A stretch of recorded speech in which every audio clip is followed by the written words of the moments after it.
एक बार इस क्वेश्चन को पढ़ ले रहे हैं। लिखा है due to the presence of an EM wave whose electrical component is this. अच्छा ठीक है।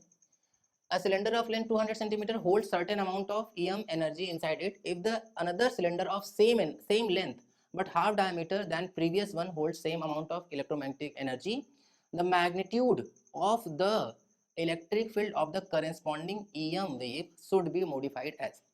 सबसे पहली बात अगर हम लोग ध्यान से देखें तो इलेक्ट्रिकल एनर्जी डेंसिटी की बात करते हैं, क्या होता है half epsilon not E square, और एनर्जी डेंसिटी होता क्या है total energy by total volume.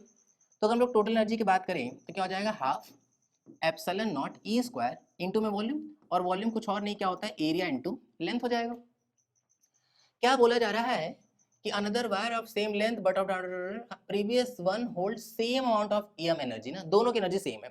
ध्यान देते हैं पहले वाले की energy U1 is equals to बाद वाले की एनर्जी लेट्स से U2। देखते हैं अगर हम लोग पहले वाले की एनर्जी रखें तो कितना हो जाएगा half epsilon not E square और इंटू में क्या हो जाएगा ए इंटू में एल।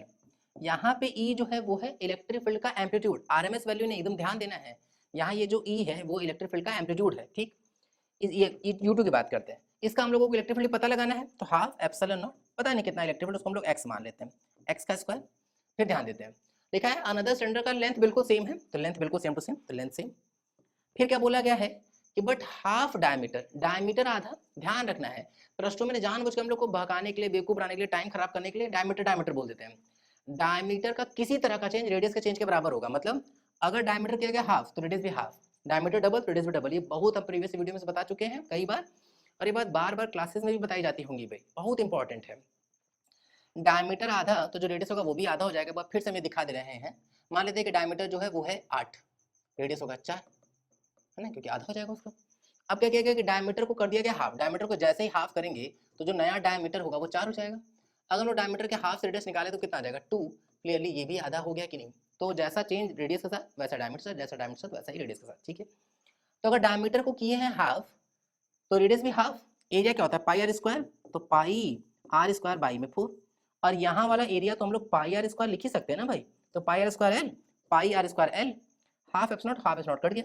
यहाँ पे क्या बचा E square is equals to क्या हो जाएगा एक्स स्क्वायर बाई 4, एक्स की वैल्यू क्या हो जाएगी 2 टाइम्स ऑफ ई। तो जो नया इलेक्ट्रिक फील्ड होगा वो पुराने इलेक्ट्रिक फील्ड के मैग्नीट्यूड का क्या हो जाएगा डबल। तो अगर हम लोग ध्यान से देखें तो पुराना इलेक्ट्रिक फील्ड का मैग्नीट्यूड कितना है 100, तो जो नया इलेक्ट्रिक फील्ड का मैग्नीट्यूड होगा वो कितना आ जाएगा 200 आ जाएगा, 200 आ जाएगा। इसका मतलब कि 200 वाला एक ही ऑप्शन ही है, तो इसका ऑप्शन नंबर सेकंड ठीक हो जाएगा। क्लियर है ना।